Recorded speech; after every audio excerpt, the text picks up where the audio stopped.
നമ്മൾ പോകുന്നത് തിരുവനന്തപുരത്ത് സെക്രട്ടേറിയറ്റിന് മുന്നിൽ ആശാ വർക്കർമാർ നടത്തിവരുന്ന സമരവേദിയിലേക്കാണ്.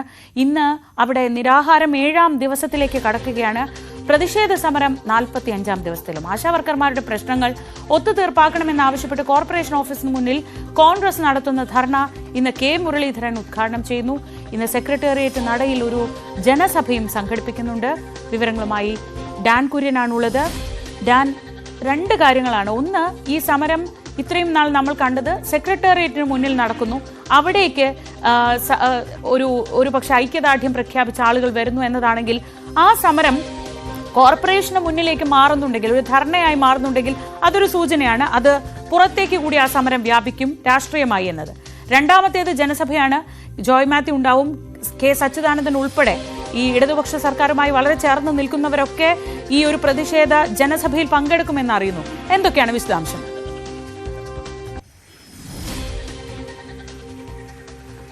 തീർച്ചയായിട്ടും, അതായത് 7ാം ദിവസത്തിലേക്ക് അനിശ്ചിതകാല നിരാഹാര സമരം കടക്കുകയാണ്. ഇന്നലെ ആരോഗ്യനില വഷളായതിനെ തുടർന്ന് ഒരു ആശാപ്രവർത്തകയെ ജനറൽ ആശുപത്രിയിലേക്ക് പോലീസ് തന്നെ എത്തി അവരുടെ ആംബുലൻസിൽ ആശുപത്രിയിലേക്ക് മാറ്റുന്ന സാഹചര്യമുണ്ടായിരുന്നു. പകരം മറ്റൊരു ആശാപ്രവർത്തക നിരാഹാര സമരത്തിന്റെ ഭാഗമായിട്ടുണ്ട്. അങ്ങനെ 3 പേരാണ് ഈ അനിശ്ചിതകാല നിരാഹാര സമരത്തിന്റെ ഭാഗമായി ഇപ്പോൾ സെക്രട്ടേറിയറ്റ് നടയിൽ നിരാഹാരം അനുഷ്ഠിക്കുന്നത്.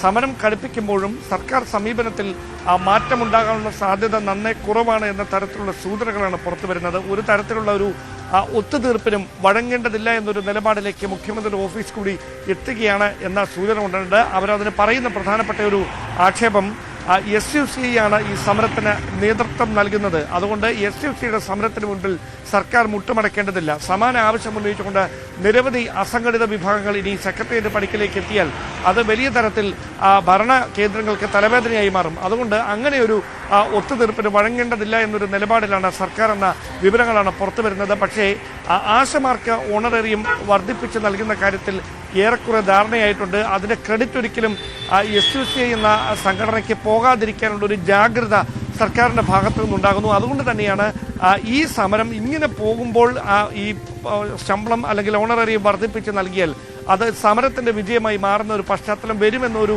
കണക്ക് കൂട്ടലിലാണ് അത് പ്രഖ്യാപിക്കാൻ വൈകുന്നത് എന്ന വിവരങ്ങൾ കൂടി ഈ ഘട്ടത്തിൽ പുറത്തു വരുന്നുണ്ട്. അതിനിടയിലാണ് കോൺഗ്രസ് ഈ സമരം പുറത്തേക്ക് കൂടി വ്യാപിപ്പിക്കുന്നതിന്റെ ഭാഗമായി ഇന്ന് കോർപ്പറേഷൻ ഓഫീസിന് മുന്നിൽ രാവിലെ 10:30 മുതിർന്ന നേതാവ് കെ മുരളീധരൻ ഉദ്ഘാടനം ചെയ്യുന്ന ഒരു ധർണ സംഘടിപ്പിച്ചിരിക്കുന്നത്.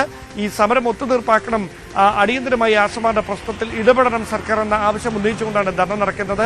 സമാനമായ തരത്തിലാണ് ജോയ് മാത്യു ഉൾപ്പെടെയുള്ളവർ പങ്കെടുക്കുന്ന ജനസഭ ആശമാരുടെ സമരം ഒത്തുതീർപ്പാക്കണമെന്ന് ആവശ്യപ്പെട്ടുകൊണ്ട് സെക്രട്ടേറിയറ്റ് നടയിൽ രാവിലെ 10 മണിക്ക് നടക്കുക. ശരി, ഡാൻ കുര്യനാണ് വിവരങ്ങൾ നൽകിയത്.